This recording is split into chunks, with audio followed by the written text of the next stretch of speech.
Bonjour à toutes et à tous, bienvenue pour ce 4e épisode du remake de l'évolution du code couleur à la télévision française. Après avoir traité FR3 France 3, Antenne de France 2 et TF1, nous allons nous attaquer à Canal+. Chaîne qui a eu une énorme avance par rapport à ses concurrentes au milieu et à la fin des années 80, mais qui s'est perdue petit à petit en déclinant de plus en plus fort. Elle a à peine su se relever de son déclin actuellement. Dans la première partie, nous allons passer sur la période faste de Canal+ de 84 à 89. Générique.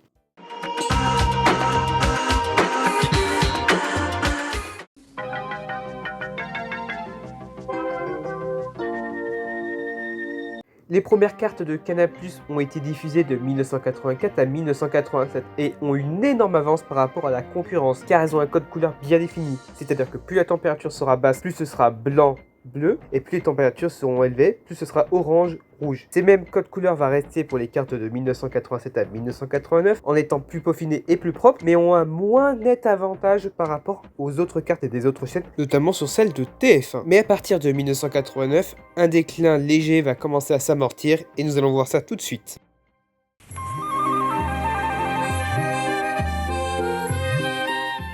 A partir de 1989, Canal+ change radicalement de code couleur. Fini les dégradés, bonjour aux paliers de 5 degrés. Ces paliers de 5 degrés vont durer jusqu'en 1991 et varient du bleu pour le froid au rouge pour le chaud. Et à partir de 1991, Canal+ décide encore de changer de code couleur. Fini le dégradé de 5 degrés, chaque degré aura une couleur différente de l'autre. Variant du bleu au rouge avec un dégradé de jaune-orange, ce code couleur sera progressif et durera de 1991 à 1996 avec une variation en 1992 avec une police et une couleur plus lisible. Et ce seront les dernières cartes avant le déclin de plus en plus visible au milieu et à la fin des années 90.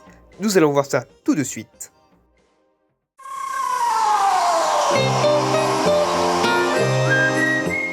A partir de 1996, Canal+ entame son réel déclin, avec la quasi-disparition de son code couleur dans un premier temps. Le code couleur de cette époque est très simple. Température négative, fond blanc, température positive, fond noir. Et à partir de 2001, disparition de ce code couleur. Ce ne seront plus que des températures brutes jusqu'en 2011. Ce déclin aura duré plus de 15 ans. Mais à partir de 2011, Canal+ retrouvera un code couleur qui manquait cruellement à la chaîne.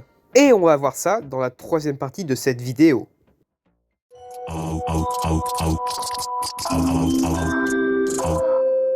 A partir de 2011, Canal+ réintègre un code couleur à ses cartes. Pour celles de 2011 à 2016, le code couleur se définit comme ceci.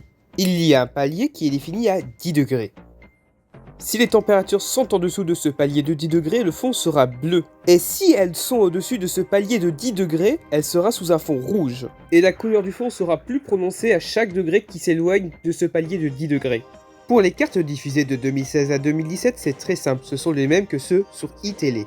Le code couleur de celui-ci est très simple, c'est un dégradé de couleur, plus la température sera basse, plus ce sera bleu, et plus la température sera élevée, plus ce sera rouge. Mais ces cartes ne dureront pas, et voici la dernière carte de cette vidéo. Attention, ce n'est qu'une estimation, je n'ai pas trouvé d'autres cartes plus récentes que celle-ci. Le code couleur de celui-ci est beaucoup plus discret, c'est par palier de 5 degrés, et la couleur est très discrète, elle est juste à côté de la valeur. Et voilà, c'est la fin de la vidéo, j'espère que vous l'avez appréciée, si c'est le cas, n'hésitez pas à liker, à commenter et à vous abonner, c'est très important pour le référencement, et nous, on se retrouve pour de très prochaines vidéos, à plus.